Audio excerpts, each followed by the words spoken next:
Samantala, isang drug personality arestado sa kasong paglabag sa Republic Act 9165 sa ikinasang police response operation ng parang MPS, mga kaibigan. Detalye ng balita kasama Jumar Abdul.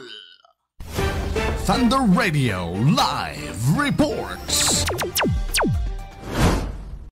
Arestado ang isang drug personality sa ikinasang police response operation ng Parang Municipal Police Station. Siyang pangunguna ni Police Lieutenant Colonel Erwin G. Tabora, ang siyang chief of police sa nasabing istasyon sa bahagi ng Purok Langka, Barangay Making sa bayan ng Parang Maguindanao del Norte.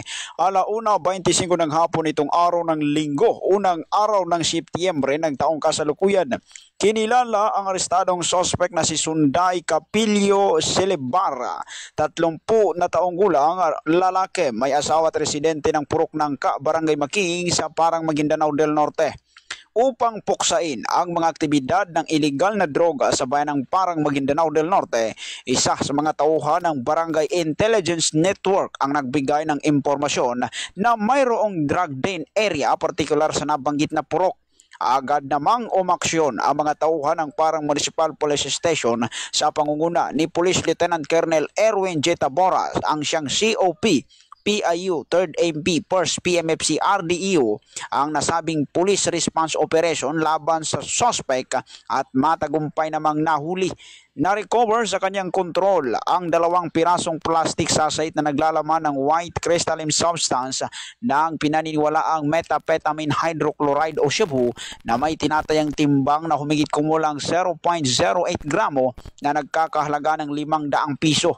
Wasto ding ipinaalam sa naarestong suspect ang kanyang mga karapatan sa Constitution o Miranda Doctrine sa Tagalog na dialekto na naiintindihan niya, ngunit ipinaalam din ang dahilan ng kanyang pagkaaresto, ngunit piniling manahimik sa kawalan ng kanyang napiling abogado. Nasa kustudiya na ngayon ng Parang Municipal Police Station ng suspect at ang mga nakuhang ebidensya para sa kaukulang disposisyon. Report mula dito sa rehiyon ng Bangsamoro, Jomar Abdul para sa mga balitang bago at mabilis. Thunder News, Philippines. Thunder Radio Live Reports. Maraming salamat kasamang Jumar Abdul mula dyan sa Maguindanao.